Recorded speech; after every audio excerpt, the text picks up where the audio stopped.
guys, it's Adam Dewhirst here for Escape Technology, bringing you what's new in ZBrush 2018. So there's been a great new addition to the Gizmo on the transpose tool, the ability to duplicate shapes. So I'm going to show you that with the use of an insert multi-mesh. So if we have our cube here, and we go to our brushes and just go to one of the standard insert multi-mesh brushes, let's take the model kit, and we're going to go find screw, or let's take this screw head. So what we can do is we can draw that down on our surface. Let's make that a polymesh 3D. And as we draw and let go, you'll see it becomes masked except for our object.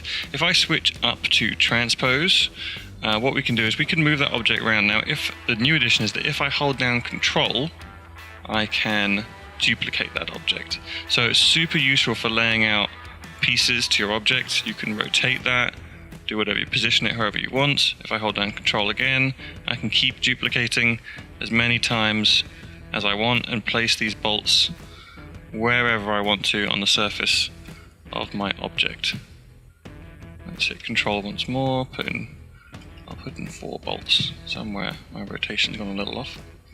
And then when you're happy, all you're going to have to do is go to Masking, hit Clear, and I'm going to switch up my brushes so we can see what we're looking at. If you hit Polyframe, you'll see that my new objects are in their own polygroup. So that's everything is now accessible and easily adaptable, but a great way to lay out objects and using of the multi-mesh tool to insert new shapes to your sculpt. Now, if you're not familiar with insert multi-mesh, you don't have to be logged down to the ones that come as standard. You can actually make your own insert multi-mesh. So if I pick up a sphere here, let's make sure this is a polymesh, and I'm going to use, let's pick a snake hook, and I'm also going to turn on Sculptor Pro.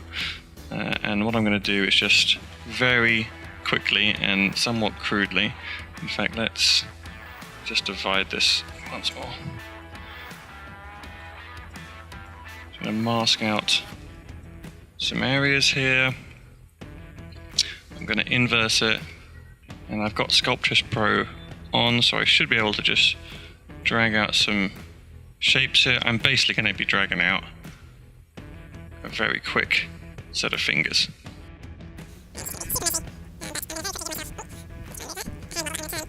And with Sculptor Pro on, of course, it's tessemating my model as I smooth, as I inflate it here. So it's actually giving me the geometry I need.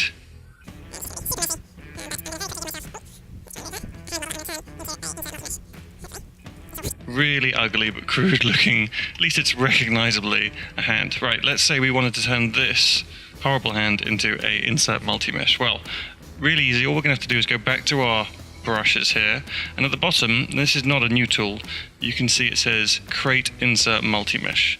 So we're going to hit that, and it's going to ask us, do we want to make this, append this to an existing brush or make a new one? Well, we're going to hit new, and now if we hit on our brush menu, you can see there's a new insert mesh brush, and the icon for it is our hand. So what I'm going to do is I'm going to go back to the snake hook brush. I'm going to select a new sphere. I'm going to turn on the polyframe. I'm going to turn on symmetry, so let's just get this to the right axis. There we go. And I'm going to pull out a couple of, actually I'll tell you what, I'm going to switch up to not snake hook but snake sphere, because it doesn't taper so much.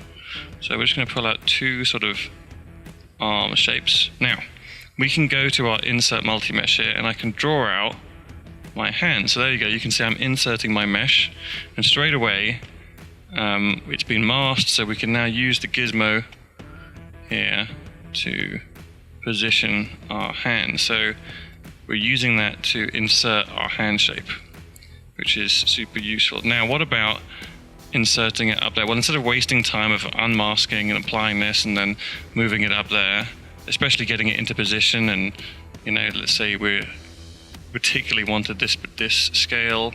I could try and match the scale of this actually a little bit better. So let's say we're happy with that. All I need to do now is hit Control, and I can duplicate another hand very, very easily. So I can keep going with my insert multi-mesh without having to waste ages reapplying stuff. So now, once I'm happy with that,